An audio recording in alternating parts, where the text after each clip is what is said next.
क्या आपने कभी नोटिस किया है कि चांद हर रात अलग दिखता है? कभी पूरा गोल, कभी आधा, कभी सिर्फ एक पतली सी लाइन। लेकिन क्या सच में चांद अपना शेप बदलता है या इसके पीछे कोई हिडन साइंस है?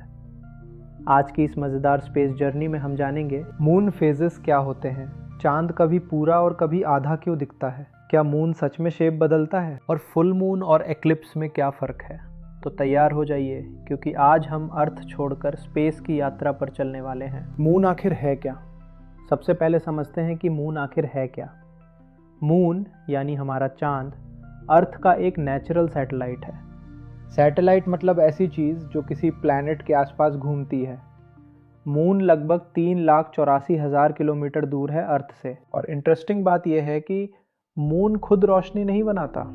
जी हाँ, चांद सिर्फ सन की लाइट को रिफ्लेक्ट करता है। यानी मून एक जायंट मिरर की तरह काम करता है। जब सन की रोशनी मून पर पड़ती है तो उसका कुछ हिस्सा हमें अर्थ से दिखाई देता है, और यही बनाता है मून फेजेस का मैजिक। अब सबसे बड़ा सवाल, अगर मून हमेशा गोल है तो वो अलग अलग शेप में क्यों दिखता है? असल में मून अपना शेप नहीं बदलता, वो हमेशा गोल ही रहता है। लेकिन अर्थ, मून और सन की पोजीशंस बदलती रहती हैं। मून अर्थ के चारों तरफ घूमता है, और जैसे जैसे वो घूमता है हमें उसका अलग अलग इल्यूमिनेटेड हिस्सा दिखाई देता है। कभी पूरा ब्राइट हिस्सा दिखता है, कभी आधा, और कभी बहुत छोटा हिस्सा। इसी को कहते हैं मून फेजेस। अब जानते हैं मून की डिफरेंट फेजेस। एक, न्यू मून।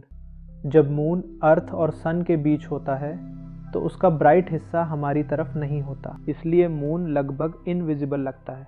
इसे कहते हैं न्यू मून। दो, क्रेसेंट मून। कुछ दिनों बाद मून थोड़ा आगे बढ़ता है, अब उसका छोटा सा ब्राइट हिस्सा दिखने लगता है। ये पतली मुस्कान जैसा दिखता है, इसे कहते हैं क्रेसेंट मून। तीन, फर्स्ट क्वार्टर मून। अब मून अर्थ के चारों तरफ अपनी यात्रा का लगभग चौथाई हिस्सा पूरा कर चुका होता है। अब हमें मून का आधा हिस्सा ब्राइट दिखता है, इसे कहते हैं first quarter moon.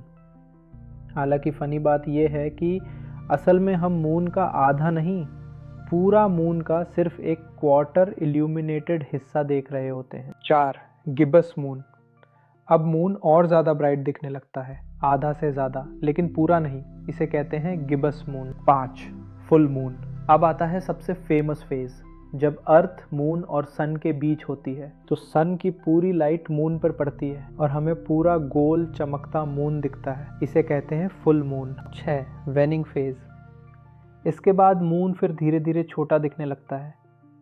गिबियस, half, crescent और फिर वापस न्यू मून। पूरा साइकिल लगभग 29.5 दिनों में पूरा होता है। क्या मून हमारा पीछा करता है? क्या आपने नोटिस किया है, जब आप रात में कार में ट्रैवल करते हैं तो मून ऐसा लगता है जैसे वो आपके साथ चल रहा हो? असल में मून बहुत दूर है, इतना दूर कि अर्थ पर हमारी मूवमेंट उसके कंपैरिजन में बहुत छोटी लगती है। इसीलिए हमें लगता है कि मून हमारा पीछा कर रहा है, लेकिन सच में वो सिर्फ अपनी जगह पर है और अर्थ के चारों तरफ घूम रहा है। फुल मून वाली रात में मून बहुत ज़्यादा ब्राइट क्यों दिखता है? क्योंकि उस समय मून का पूरा इल्यूमिनेटेड हिस्सा अर्थ की तरफ होता है। लेकिन इंटरेस्टिंग बात यह है, मून एक्चुअली उतना ब्राइट नहीं है जितना लगता है। मून सिर्फ लगभग 12% सनलाइट रिफ्लेक्ट करता है। यानी अगर मून पर फ्रेश स्नो होती तो वो और भी ज़्यादा चमकता। मून इक्लिप्स क्या होता है? अब एक मज़ेदार सवाल, क्या फुल मून और लूनर एलिप्सिस सेम चीज़ है? नहीं, लूनर एलिप्सिस तब होता है जब अर्थ सन और मून के बीच आ जाती है और अर्थ की शैडो मून पर पड़ती है। तब मून डार्क या लाल दिख सकता है, इसे कहते हैं ब्लड मून। मून हर साल अर्थ से लगभग 3.8 सेंटीमीटर दूर जा रहा है। साइंटिस्ट ने स्पेशल लेज़र से इसे मेज़र किया है। बहुत लाखों साल बाद मून अर्थ से और छोटा दिखाई देगा। लेकिन चिंता मत कीजिए, ये प्रोसेस बहुत स्लो है। तो अब आप जानते हैं, मून शेप नहीं बदलता, हम सिर्फ उसका अलग अलग इल्यूमिनेटेड हिस्सा देखते हैं। और यही बनाता है मून फेजेस का ब्यूटीफुल साइंस। स्पेस मिस्ट्रीज हमें ये याद दिलाती हैं कि यूनिवर्स कितना अमेजिंग है। तो अगली बार जब आप रात में मून देखें तो याद रखिए, वो शेप नहीं बदल रहा, बस सन की लाइट अलग एंगल से रिफ्लेक्ट हो रही है। अगर आपको ये वीडियो पसंद आई तो लाइक करें, चैनल सब्सक्राइब करें और कमेंट में बताइए आपको मून की कौन सी फेज सबसे ज़्यादा पसंद है, फुल मून, क्रेसेंट मून या ब्लड मून। फिर मिलेंगे अगली अमेजिंग साइंस जर्नी में।